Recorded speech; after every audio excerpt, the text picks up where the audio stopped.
na Rádio Armazém, a rádio mais fodax do sul do país. Meu nome é Guilherme Colim e hoje falarei com a doutora Priscila Tardim. Se escreve Tardim, caso você vá procurar no Google ou redes sociais. A doutora Priscila Tardim, especialista em direito de família e sucessões. Ela, quando eu me aperto, eu pergunto, eu sou advogado também, quando eu me aperto, eu pergunto alguma coisa para a doutora Priscila. Nós teremos aqui, se você for advogado, teremos uma aula de direito sucessório, uma microaula, porque não teremos como esgotar o assunto. Se você for leigo, assista também, que tem muita informação, e o juridiquês, se precisar, nós traduzimos aqui, né, doutora? Sim, sim. Meios de contato, doutora Priscila. Quem quiser fazer contato comigo pode me procurar no YouTube, no meu canal, Priscila Tardim, com N no final, advogada. Aí lá a gente começa a conversar. Perfeito, perfeito. Doutora, vamos começar então, vamos falar hoje sobre sucessões, regras sucessórias. Tem alguns temas, alguns pontos polêmicos que eu quero abordar, mas antes eu gostaria que a senhora explicasse, a grosso modo, como é que funciona a herança. Quem herda, quem não herda, como é que funciona? A gente tem na nossa lei uma previsão de quem é que vai herdar o que de quem. E, normalmente, a gente utiliza a regra que está lá, que a lei mesmo impõe. Só que é claro que, quando a pessoa não quer que aquela regra seja imposta, ela pode colocar ali num testamento as disposições que ela mesma escolheu para fazer ali, com algumas limitações, é claro. Então, a gente tem essa regra. Quem primeiro que herda? Normalmente são os filhos junto com os cônjuges, mas aí tem algumas diferenças em relação ao regime de bens. E quando eu falar cônjuge, vai valer também companheiro, tá? Da união estável. E aí, se você não tiver filhos, mas tiver pais vivos ou avós vivos, né? Quando a gente fala filhos, pode ser filhos e netos. Quando a gente fala os pais, pode ser pais. Ascendentes e descendentes. Isso, eu não costumo usar muito esses termos, porque eu tento sempre trazer de uma forma mais simples para as pessoas entenderem, né? Quando a gente tem pessoas não formadas em direito. Um grupo heterogêneo que nós temos aqui. Isso. Então, aí a gente tem essa regra. Primeiro, os filhos, né? E junto com o cônjuge ou companheiro. Eu morro, tenho uma companheira e não tenho filhos. E tem um patrimônio de 300 mil reais. Quanto que cada um, como é que vai ser dividido esses 300 mil? Tenho pai e mãe vivos e uma companheira. Divide 1/3 para cada um. Então, 100 mil para cada um. 100 mil para o pai, 100 mil para a mãe, 100 mil para você. Para minha companheira, porque no caso eu morri, né? Para sua esposa. Tenho apenas mãe viva. Tenho uma companheira e tenho uma mãe viva. 300 mil reais de patrimônio. 150 para cada um. 150 para cada um. Tenho 4 filhos e uma companheira. Vai ser 20% para cada um. Divide 20% para cada um. Independente. Mas aí aquela questão do regime de bens, tá? Do casamento, porque vai haver regime de bens que não vai permitir ali a sucessão. Já vamos chegar nisso. Tenho uma companheira, tenho 4 filhos, né? Que eu coloquei, né? 4 mais 1, 5, 20% para cada um. Mas os filhos não são da minha companheira, são da minha relação anterior. Não faz diferença. Não faz diferença. Beleza. Aí eu tenho uma questão, quando os filhos são todos comuns, né? A gente tem uma regra ali que impõe que a companheira ou a esposa vai ter reservado para ela 25%. Aí os 75% vai ser dividido pelos filhos ali, quando são todos comuns. Quando são todos os filhos comuns. Isso. Então, vamos supor que sejam 3 filhos comuns. Aí não vai ter diferença, vai ficar todo mundo com 25%. Agora, se forem 4 filhos comuns e a companheira, aí a companheira fica com 25% e 75% é dividido por 4. Agora, vamos supor que sejam 4 filhos comuns e um não comum. Aí vai dividir por cabeça. Aí, nesse caso, dividiria por 6. Aí eu tenho meus 4 filhos de relações anteriores e tenho um imóvel residencial. Vai dividir nessa proporção, tudo bem. os meus filhos podem arrancar a minha viúva, minha companheira, minha esposa do imóvel residencial? Ela vai ter direito real de habitação, que ela, além de ter alguma participação na herança, ela vai ter o direito de permanecer utilizando aquele imóvel para a moradia dela, que é justamente esse direito real de habitação. E aí os herdeiros, eles vão ter direito à propriedade, mas não vão ter direito de usar o imóvel até que se extinga aí esse direito. Dentro do direito real de habitação, parece uma sabatina isso aqui, né? Parece que eu tô interrogatório. É que aqui na Rádio Armazém... Quero ser aprovada. Não é para qualquer um que vem aqui. E eu vou apertando. Até porque eu sou mau e sádico. Doutora, aí a viúva está ocupando o imóvel. Quais são as obrigações dela em relação ao imóvel, condomínio, manutenção, tudo mais? Uma vez que ela não é a única dona, ela tem apenas o direito real de habitação. Sim, se ela está utilizando o imóvel, ela é responsável por todos os pagamentos de despesas corriqueiras, né? Então, eu gosto sempre de trazer a ideia de uma locação. A pessoa que aluga o imóvel, ou seja, que utiliza o imóvel de outra pessoa, ela é responsável pelo pagamento de água, luz, condomínio, IPTU, quando tem essa regra lá, né? E no direito real de habitação, IPTU é obrigação de quem usa o imóvel, e também as despesas comuns da manutenção do imóvel, né? Que seriam aquelas situações de fazer um pequeno conserto, alguma coisa assim. Né? Ela não tem obrigação de fazer obra para ampliar o imóvel, por exemplo. Né? Conservar, como inclusive o donatário teria a mesma obrigação. Né? Isso, que a ideia seria... Donatário não, desculpa, comodatário. Sim, exato. Ela tem que entregar o imóvel nas mesmas condições que ela recebeu depois, né, que vier a acabar ali o direito real de habitação por qualquer motivo que seja. Aí essa viúva, ela morava comigo numa casa muito grande, muito espaçosa, e aquela casa fica ruim para ela. Ela tem direito real de habitação, não tem a propriedade. E aí ela pensa o seguinte: para mim fica melhor eu morar, a viúva, né? Morar num apartamento menor, perto da família dela, digamos.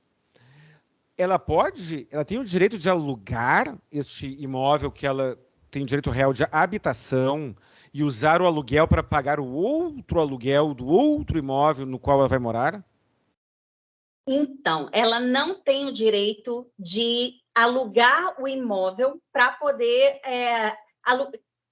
ou melhor, tirar os frutos desse imóvel através do aluguel, né? E com esse dinheiro ela alugar um outro imóvel mais adequado para a vida dela. E por que isso acontece? Porque o direito real de habitação só permite o uso do imóvel, a utilização para moradia, inclusive. Ela não pode nem transformar aquilo ali numa loja, por exemplo. Então, ela alugar pelo Airbnb, alugar na temporada pelo Airbnb, pode? Não pode. Ela não tem o direito de fruir daquele imóvel, que essa é uma grande diferença entre o direito real de habitação e o usufruto, que às vezes as pessoas confundem. Só que no direito real de habitação, você tem a propriedade de outra pessoa e você tem o direito de usar o bem. No usufruto, você tem a propriedade de outra pessoa e você tem o direito de usar e fruir do bem, que é justamente tirar os frutos, como seria o caso aí do aluguel. E aí a viúva não paga o IPTU, não pagou o IPTU. A prefeitura, o município, entra com ação de cobrança do IPTU, sendo que o imóvel pertence a ela e aos 4 filhos do falecido. Como é que fica essa situação? Os filhos podem ser executados pelo município? Olha, os filhos, eles podem ser executados pelo município porque o fato gerador da obrigação de pagar IPTU é também a propriedade. Então, a gente tem ali, o município pode escolher de quem que ele vai cobrar e pode cobrar de todo mundo também. A questão é que se você perceber que a pessoa que tem o uso ali daquele bem que é de sua propriedade e ela não está cumprindo com as obrigações dela, então é necessário tomar providências judiciais, seja para obrigá-la a pagar, ou seja, para extinguir desde já a utilização, aí, o direito real de habitação, porque eu vejo que seria, por exemplo, um mau uso do imóvel, né? Inclusive, está colocando o patrimônio em risco. Eu, pessoalmente, considero injusta esta regra, mas o que eu penso não importa, a lei é essa. A dica que a senhora dá para aquelas... a pessoa que esteja ocupando o imóvel, a viúva, e a dica que a senhora dá, dicas preventivas para os demais proprietários daquele imóvel. Olha, é importante ficar sempre atento à utilização real daquele imóvel pela viúva. E aí a gente sempre fala viúva, porque a gente tem uma sociedade em que as mulheres têm uma expectativa de vida mais longa, né? E além disso, a gente tem mais homens velhos casando com mulheres mais novas. Então, Sim. Normalmente a gente vê isso. Tem mais viúva do que viúvo. Tem muito mais viúva do que viúva. Mas esse direito real de habitação vale para os dois, tá? A gente está falando de viúva, mas não pode confundir. É só mesmo a forma de falar por ser mais comum. Mas se a gente tiver um homem nessa situação que viuvou e a casa era da esposa, aí isso aí também vai valer, tá? Mas então, o proprietário ali do bem, o herdeiro que não pode usar o bem, o que ele deve fazer? Ele deve observar se o imóvel está sendo, de fato, utilizado para moradia daquela pessoa, da viúva ou do viúvo. Ele também deve observar a existência de outros moradores naquela casa que não sejam daquela família da viúva, porque ela também não pode, por exemplo, continuar morando ali e fazer daquela casa uma república e botar um monte de gente para morar ali. Né? A lei admite a manutenção... Para proteger a viúva, não é para ela ganhar dinheiro em cima. Exatamente. E o filho, e quando tem um filho deficiente, por exemplo, vamos lá, eu tenho um filho deficiente que não tem onde morar. Tem uma companheira ou esposa que tem uma renda boa, tem tudo mais. Eu morro. O meu filho deficiente vai para baixo da ponte? Ou ele pode ficar morando junto com ela? Existe uma regra específica para os deficientes que eu confesso que eu não me preparei. Filho pobre, então. Meu filho é pobre só. Meu filho tem baixa renda, ou é menor de idade, ou é adolescente ainda, tem baixa renda, e não tem outros bens, não tem onde morar, sendo que a minha viúva tem renda alta e tem outros bens. Tem casa na praia, tem casa na serra e tudo mais. O meu filho pobre vai para baixo da ponte? Olha, para o STJ, sim. O STJ já decidiu que o direito real de habitação não depende de condições pessoais, nem da viúva, nem dos outros herdeiros que vão ser preteridos ali no direito de propriedade. Então, nesse caso que a gente está falando de os filhos serem pobres e a viúva... Vai para baixo da ponte. Oi? O filho pobre vai para baixo da ponte de boa. Infelizmente, sim. Eu acho isso muito injusto, mas as decisões que a gente tem visto é nesse sentido. Eu não quero que meu filho vá para baixo da ponte, eu não quero que a minha esposa tenha o direito real de habitação, num imóvel meu, por exemplo. Se eu fizer um condomínio voluntário, respeitando a parte disponível, doando 1% deste imóvel para o meu próprio filho, para quem for, condomínio voluntário, o que é? Um único imóvel com mais de um proprietário, que não precisa ser meio a meio, pode ser 99 para um, 1% para o outro. Eu consigo, assim, impedir o direito real de habitação, de modo que o meu filho não precise ir para baixo da ponte? Olha, nesse caso, como é 1%, eu entendo que pode haver ali alguma alegação de ato simulado ou de uma tentativa de burlar um direito previsto em lei. Então, eu acho que esse ato aí pode acabar prejudicando, se for esse o interesse do... E se for 20%, 30%? O que eu vejo, assim, é que a copropriedade, ela, de fato, impede a existência do direito real de habitação, mas tem que ser uma copropriedade anterior à morte do pai.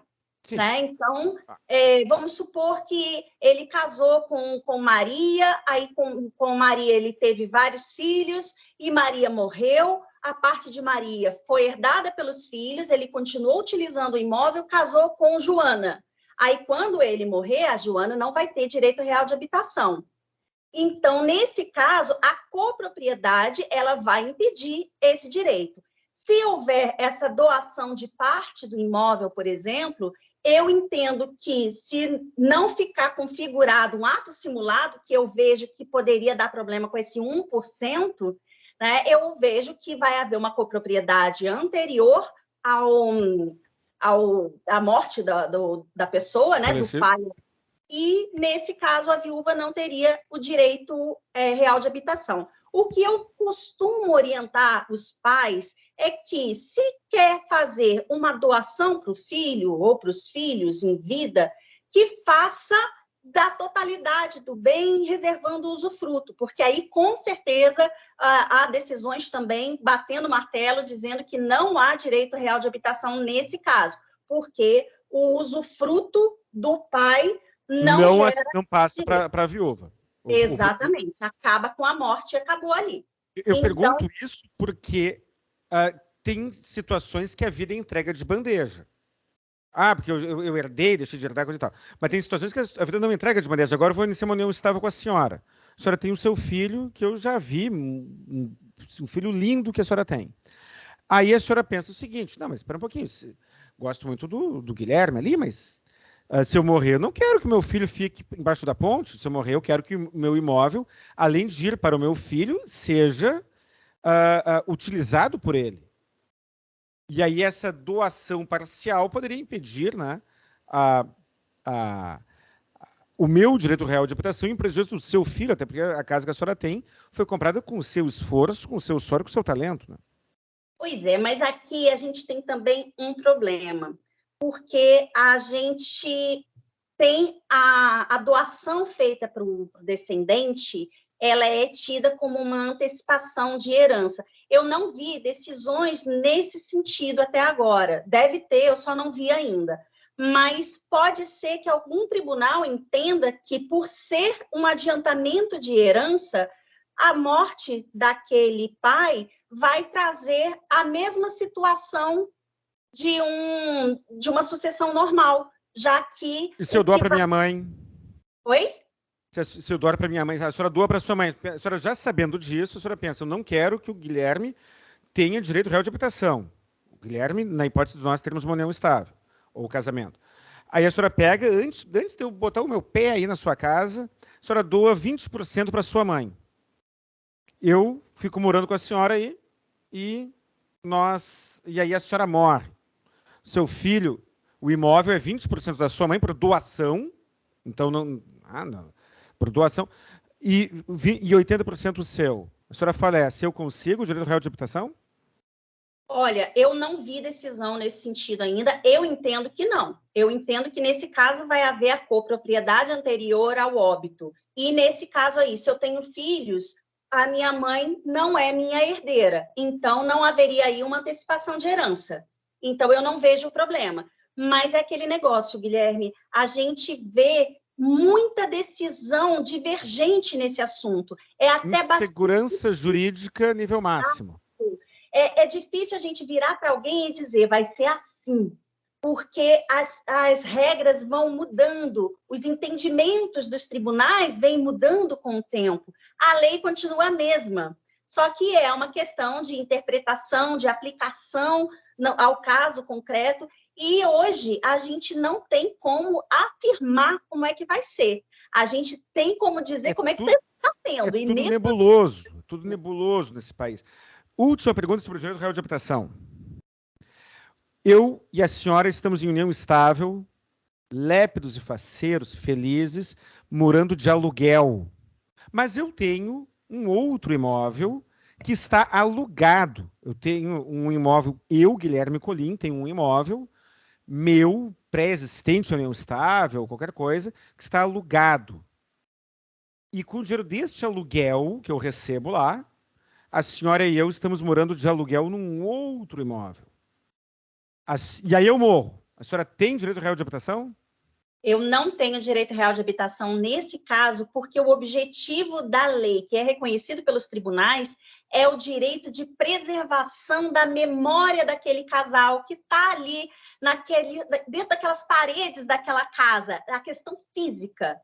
É o sentimento relacionado à casa fisicamente, e não aos frutos dela que vai levar ao aluguel de outro imóvel. Então, em suma, no caso da Cinderela e da madrasta má, né? A Cinderela, ela era filha lá, não me lembro de quem, que era rico, coisa e tal, e o cara morreu, e a madrasta má tratava muito mal a Cinderela naquela casa. Me parece que a madrasta má estava coberta de razões e poderia até ter dado um pé na bunda da Cinderela da casa.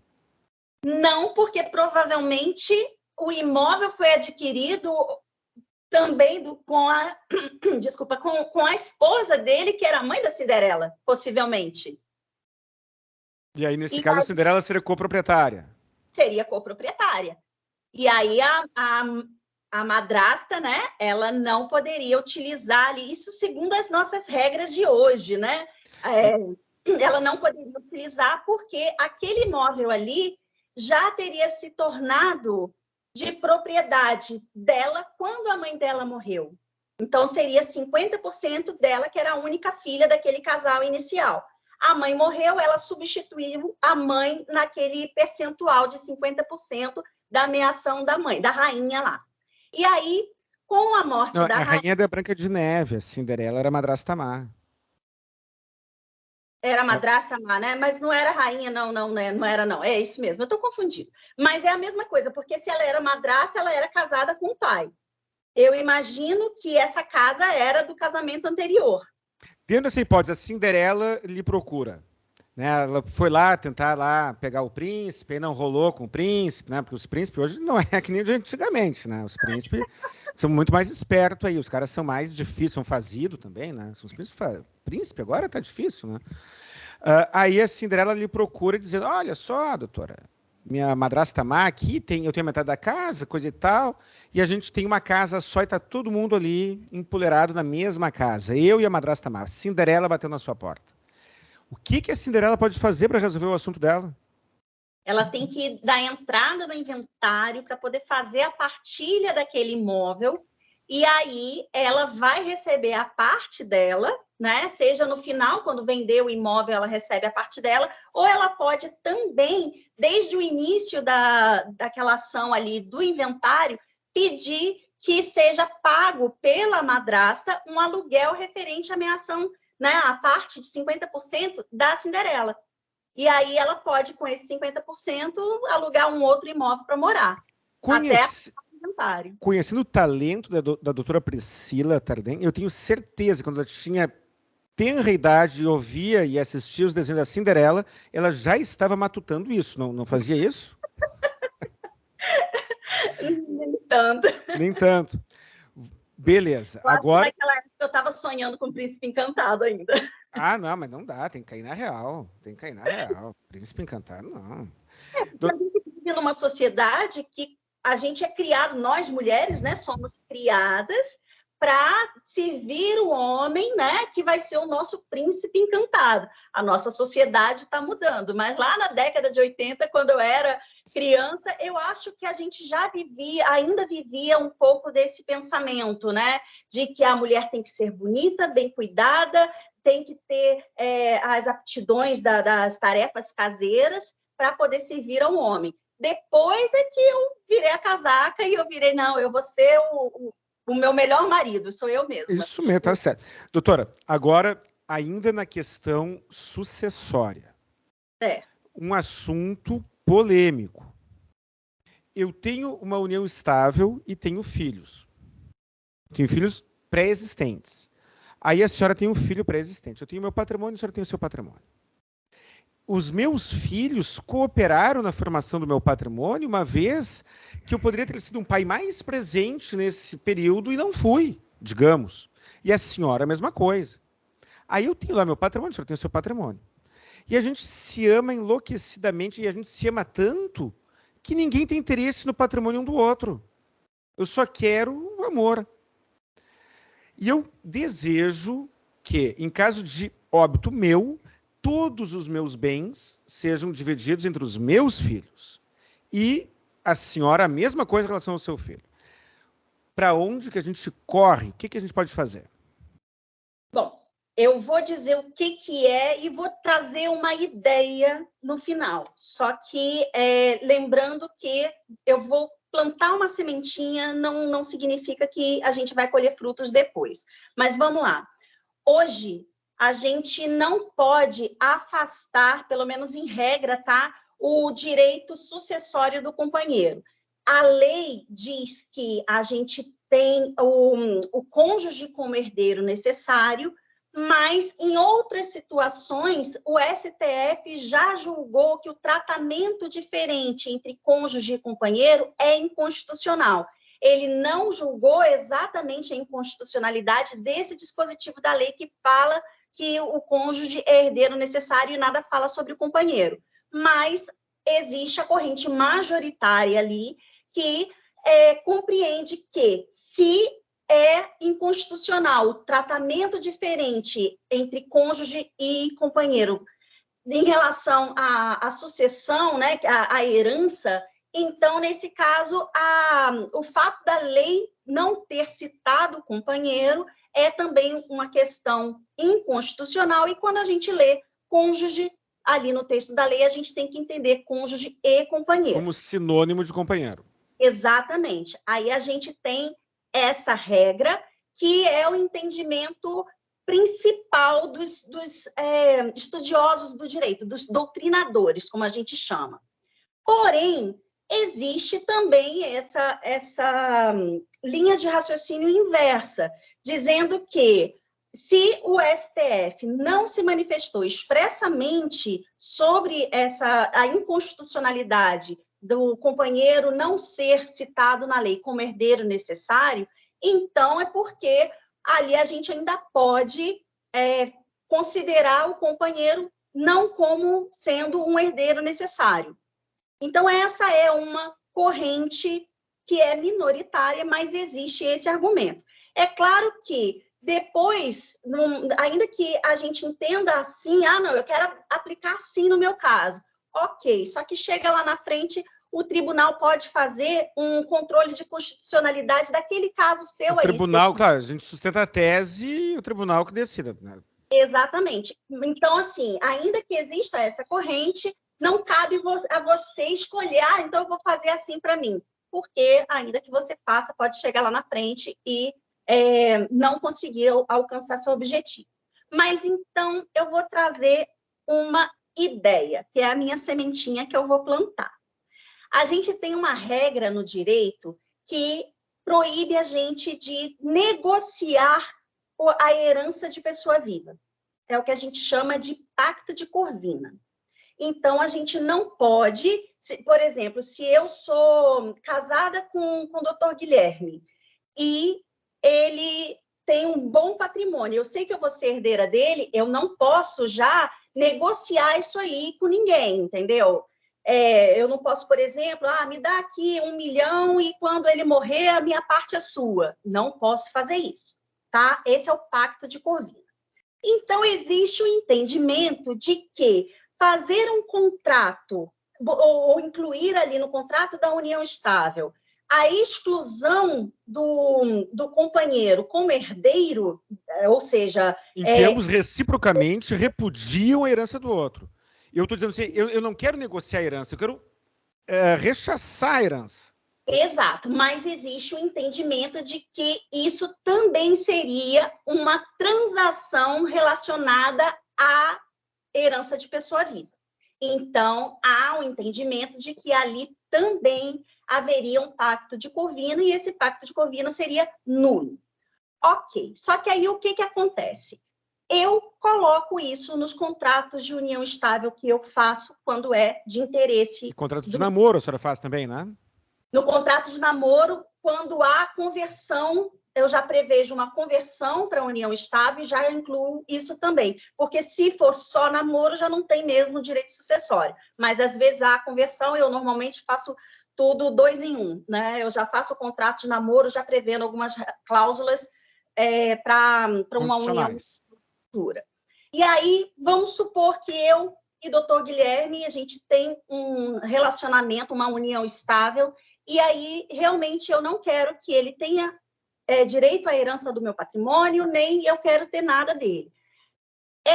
eu faço uma cláusula em que as partes se declaram cientes dessa impossibilidade, dessa possível impossibilidade de negociar ali, de fazer esse essa risco. Eu deixo bem claro que existe o risco, né, de não ser aceito, porém, eu invoco a proibição de você ter comportamento contraditório, que a gente usa um termo em latim que fala venire contra factum proprium, que é você ir contra aquilo que você mesmo escolheu.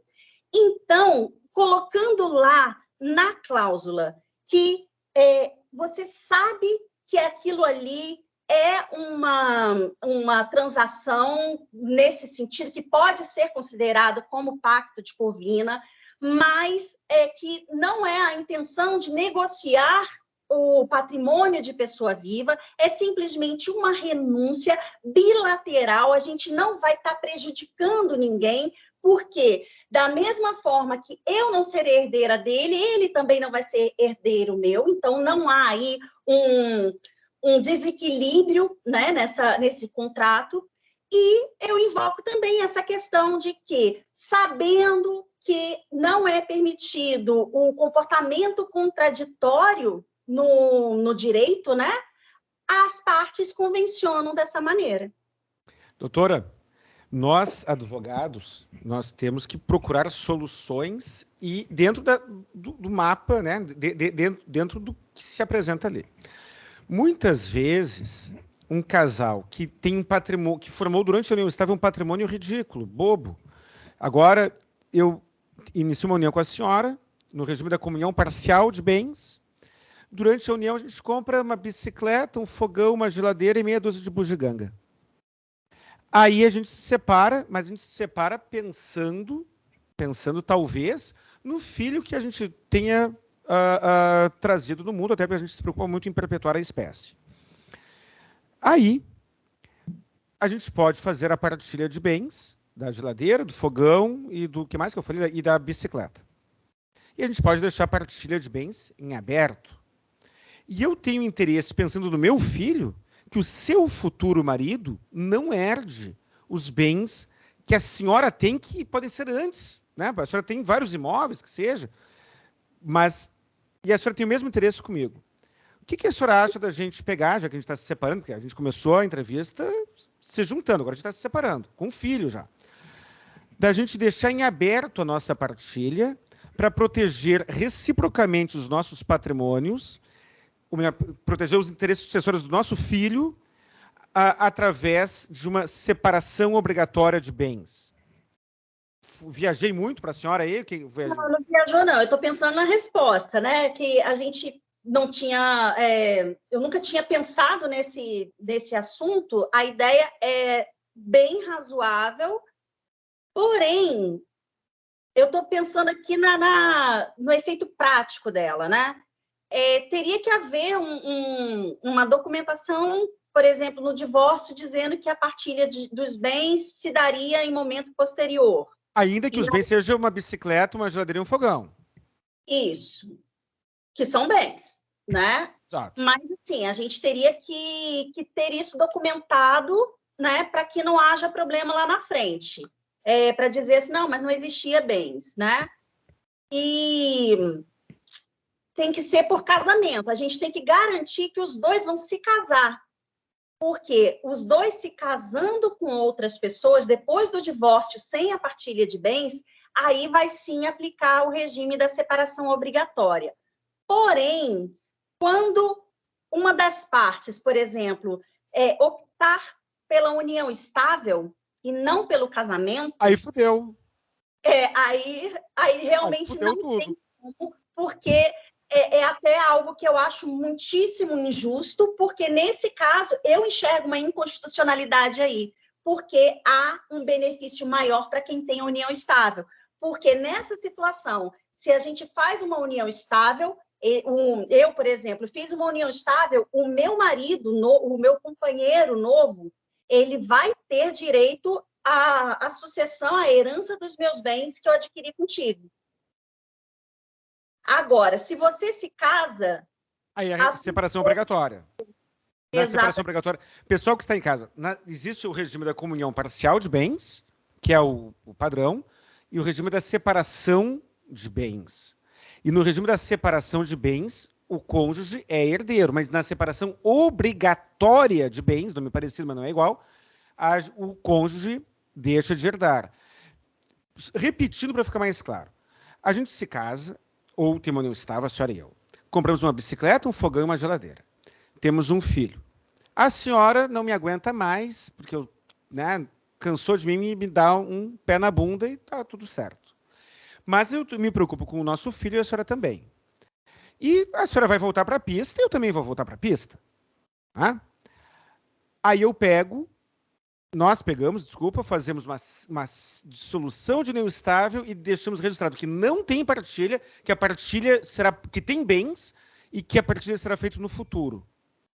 Se eu tomar o cuidado de me casar, em vez de ter uma união estável, e a senhora a mesma coisa, o nosso filho não precisará dividir a herança com seu futuro marido. É mais ou menos isso? Não, nesse caso aí tem mais um problema. A nossa relação inicial, né, o primeiro casamento, ele não pode ter sido somente uma união estável, ele tem que ser necessariamente um casamento. E por que isso? Porque a lei proíbe que haja o casamento, né, quando há o divórcio sem prévia partilha. E aí, nesse caso, a gente não pode incluir a união estável sem prévia partilha, porque senão a gente estaria aumentando, por analogia, uma restrição legal. E aí a gente não pode. Então, a solução é, a gente brigou, a gente tem uma união estável e a gente brigou. Então, o que a gente faz, em vez da gente se separar? A gente se casa. Aí, depois que a gente se casar, a gente compra a bicicleta, a geladeira e o fogão. E aí a gente se separa. E aí, então, o nosso filho está protegido do seu futuro marido e da minha futura mulher. Provavelmente não, porque aí ficaria muito nítido que foi tudo um ato simulado, né? Que não foi algo que foi feito de uma forma para alcançar um outro objetivo, que seria um objetivo escuso, né? Algo que não se poderia alcançar da maneira correta, do caminho certo. Então, a gente dá uma voltinha para conseguir. É ato simulado, todo ato simulado para a lei é nulo. É nulo, é verdade, né? É nulo, mas a simulação é uma palavra muito pesada, mas digamos, então, que acontecesse sem uma simulação, esse movimento todo, porque a gente é bipolar. Né? A gente vai e aí, a gente vai e volta, a gente é muito instável. Aí a gente, em vez de separar, a gente se casa, mas sem simulação nenhuma. Aí depois a gente, 3 meses depois, se separa, pode comprar o fogão, a geladeira e a bicicleta. E aí, se não houver a simulação, aí a gente consegue... Como é que eu salvo o nosso filho, doutora? Olha, a gente está falando aqui, a gente está conjecturando, né? A gente está criando algumas situações. Eu não consigo encontrar uma forma lícita de você causar voluntariamente essa blindagem. Oi? Essa blindagem. Exato. A menos que seja colocar, por exemplo, o patrimônio já no nome do filho e reservar o usufruto, né? Mas em relação aos bens móveis seria algo muito complicado. É que colocar no nome dos filhos, no meu exemplo hipotético, eu tenho outros bens, a senhora tem outros bens, o filho menor de idade, o filho incapaz, talvez eu não queira colocar os meus bens no nome do nosso filho, até porque talvez eu tenha outros filhos. Eu posso ter outros filhos. Sim. E aí isso traz prejuízo para os demais, né? É realmente muito complicado. Nesse caso aí, por exemplo, a gente tem uma geladeira, um sofá e uma bicicleta. E o fogão. Eu até entendo que se a gente deixar isso por partilhar, justamente para que o novo cônjuge não tenha direito à herança, eu acho que isso aí pode ser afastado também. A lei, ela fala sobre isso em prévia partilha, mas aí ela tem ali o objetivo dela. Qual é o objetivo dela? É proteger o patrimônio do outro. Então, se eu tenho um relacionamento e a gente constrói vários bens, vários patrimônios ali, né? E a gente acaba se separando, metade do patrimônio que está com um pertence ao outro, e vice-versa, porque a gente tem aí a mancomunhão, né? Então, a lei criou essa blindagem, essa proteção para o outro cônjuge, o separado, que não está casando de novo. Porém, nesse caso aí dos bens móveis de pouco valor, ainda que não tenha sido feita a partilha, eu sustentaria a tese de que não alcança o objetivo da lei, porque a gente tem que fazer uma interpretação lógica da lei, que é a hermenêutica jurídica, né? E dentro dessa hermenêutica jurídica, a gente vai olhar para o objetivo da lei. E proibir, por exemplo, o casamento pelo regime da separação obrigatória, impor o casamento de separação obrigatória de bens só por causa de uma geladeira, um sofá e uma bicicleta, não é algo razoável. Eu acho que dá para desconstituir isso na justiça. Seria discutível, né? Tudo é discutível. Tudo é discutível, né? Até é muito engraçado que no meu canal muita gente chega lá falando assim, eu posso entrar com a ação para pedir tal coisa? Entrar com a ação pode. Você pode entrar com a ação que você quiser. Agora, se você vai ganhar, é outra história, né? Então, assim, existem as teses. Nesse caso, isso tudo que a gente está falando é algo muito incomum. Eu nunca vi um caso desse. Eu estou aqui pensando o que eu poderia fazer. A senhora não esperou que iria vir aqui na Rádio Armazém para ter vida fácil, né? Para ter uma entrevista leve, sem dificuldade, né? Para mim é um desafio, eu adoro quem me bota para pensar. Agora, último assunto, testamento. Aí eu tenho meus filhos, aí eu lhe propus a gente fazer esse negócio da partilha aí, para a gente proteger, a senhora vai voltar para a pista, eu também, coisa e tal, blá. Aí eu penso o seguinte, vou minimizar os danos, vou fazer um testamento. Quais são os meus limites no testamento, doutora? Pois é, a gente tem que primeiro observar quem são os seus herdeiros. E aí a gente vai observar se daqueles herdeiros ali tem algum herdeiro necessário. No nosso exemplo, a gente tem um filho. Isso, e aí eu estou arranjando outra mulher. Ok, então você tem uma nova esposa ou companheira e você tem um filho. Esses são os seus herdeiros e os dois são necessários, herdeiros necessários. Significa que eles têm que herdar alguma coisa. E aí, o que eles têm que herdar? Os dois juntos têm que herdar 50% do seu patrimônio, no mínimo. Então, que é a parte legítima. Isso, a gente chama de legítima. E aí, o que acontece? A outra parte, que a gente chama de parte disponível, que é a outra metade, você pode dar para quem você quiser, inclusive para um dos seus herdeiros necessários. Então, nesse caso, se a gente quiser proteger o nosso filho, a gente pode fazer isso, deixar 50% do patrimônio total, que seria a parte disponível para o filho, e aí ele vai ter também mais 25% nesse nosso exemplo. Nesse nosso exemplo. Aí eu tenho vários imóveis. Vamos imaginar que eu tenho vários imóveis. Eu tenho que respeitar o valor deles. E respeitando o valor deles, tem imóveis que são de boa liquidez, imóveis bons, e tem imóveis que têm o seu valor correto, mas são imóveis não tão bons. Eu posso deixar o filé, a parte melhor, mas respeitando os 50%. Deixar o filé, aquilo que eu sei que é o melhor, que tem mais potencial de valorização, que tem mais liquidez, que tem tudo melhor, para o meu filho, e deixar a parte menos boa, a parte que também tem valor, mas que é bem menos boa, na parte legítima, para que aí então seja dividido entre os dois, ou eu não tenho essa liberdade? Bom, aí nesse caso, a gente vai trabalhar com os valores para a gente poder identificar qual é a legítima. Então, vamos supor, se você tiver um imóvel só, a legítima vai ser 50% do valor daquele imóvel. Okay. Agora, se você tem 3 imóveis e 2 carros, a legítima vai ser o valor desses 3 imóveis mais os 2 carros, aí pega ali metade para poder fazer a separação ali do que vai para os herdeiros necessários. E aí, muito bem, quando a gente faz um testamento, a gente pode testar, ou seja, deixar por testamento um percentual sobre os nossos bens, que é o testamento comum que a gente normalmente faz, ou a gente pode deixar um bem específico, que é o que a gente chama de legado. A gente precisa respeitar o valor da legítima mesmo quando a gente deixa o legado. Mas, deixando o legado, você pode escolher esse bem aqui, que é o filé, esse apartamento que custa R$500 mil, eu quero deixar para o meu filho. E o restante, que vai somar ali mais R$500 mil, mas é um terreno na praia, é um carro... Bens móveis, são as coisas. Aí pode deixar para a esposa.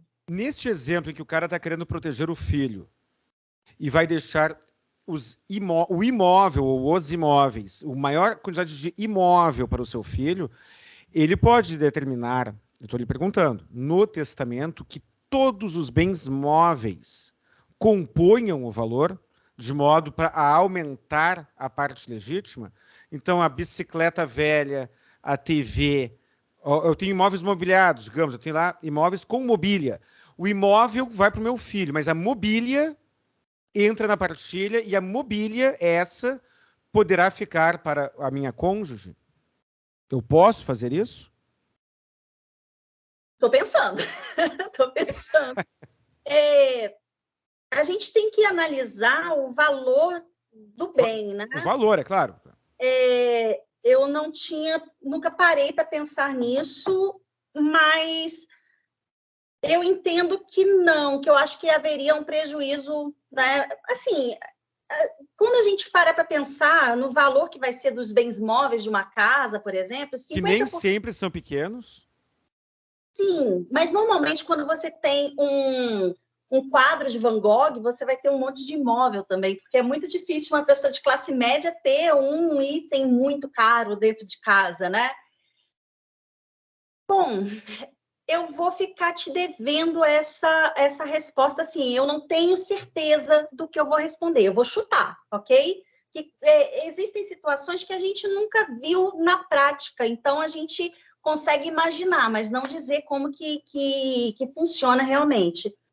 Nesse caso aí, eu não entendo que a metade da televisão vai poder entrar, metade do sofá vai poder entrar. Eu acho que são bens de valores muito irrisórios. Eu acho que não poderia entrar. Doutora, existem bicicletas que valem R$50 mil. Sim, mas aí... Existe relógio Rolex, Patek Philippe, que custa R$300 mil. Exato, seria o Van Gogh. Mas, por exemplo, eu entendi que nessa pergunta entraria o sofá, por exemplo, que quando foi comprado valia R$2 mil, mas agora está muito usado, ele vale só R$600 Sim. E 50% ainda é da mulher. Então, vou colocar aqui R$300. Sabe aonde eu estou querendo chegar? É claro que se tiver o fato... Eu sei, mas a minha pergunta é que, às vezes, os bens móveis têm grande valor. Sim. Eu não acho que tem que catar tudo, tipo, todos os garfos da casa para saber de quanto prato, né? Oi? Pegar os panos de prato, né? Mas que seja. Exato. Agora, o quadro, ou então aquela televisão de não sei quantas polegadas, isso tudo aí tem valor, realmente valor de mercado, né? E deve entrar no cálculo, sim. Mas não as coisas pequenas. As coisas pequenas, eu até defendo que a gente precisa brigar por elas quando a gente está fazendo o divórcio, dependendo do que for, entendeu? Porque, às vezes, é aquela situação de que o casal vai separar, mas um vai ter que montar a casa também. Então, tem muito esse pensamento de que o homem tem que deixar os móveis para a mulher. Eu entendo que não, os móveis têm que ser divididos, porque a lei permite a divisão. Existe essa meio que regra social, né, de que o homem não pode fazer questão disso. Mas nessa situação de herança, eu acho que ficar separando coisinhas de R$200, de R$100, de R$50, eu acho que não seria razoável, não. Beleza. possível não seria, sabe? Porque a lei permite, mas nem sempre o que é legal é razoável, né? A gente tem que também trabalhar com a questão da razoabilidade. Perfeito, doutora Priscila. Eu seguramente encerro a entrevista melhor, mais bem instruído do que eu estava quando comecei. Muito obrigado, doutora. Considerações finais? Eu queria agradecer esse convite, é sempre uma honra estar aqui contigo, né? E vamos preparar um videozinho lá para o meu canal. Eu quero convidar também o seu público para conhecer o meu canal lá. Eu falo normalmente. Eu sigo o seu canal e aprendo muito. Qual é o seu canal, mais uma vez? Priscila Tardim Advogada. É só buscar Priscila aí no Google que acha. Tardim. No E Google, no YouTube. para você que está em casa, essa entrevista aqui está sendo gravada. A gente vai encerrar aqui. Estamos gravando uma outra para o canal da doutora Priscila. Então, deixarei na descrição, quem está pelo YouTube, deixarei na descrição o link do canal da doutora Priscila. E dica, siga e assista a doutora Priscila Tardim, que você não vai se arrepender. Então, Muito era obrigada. isso. Muito obrigado, doutora. Muito obrigado para você que está em casa. Um grande abraço e até o próximo vídeo. Até.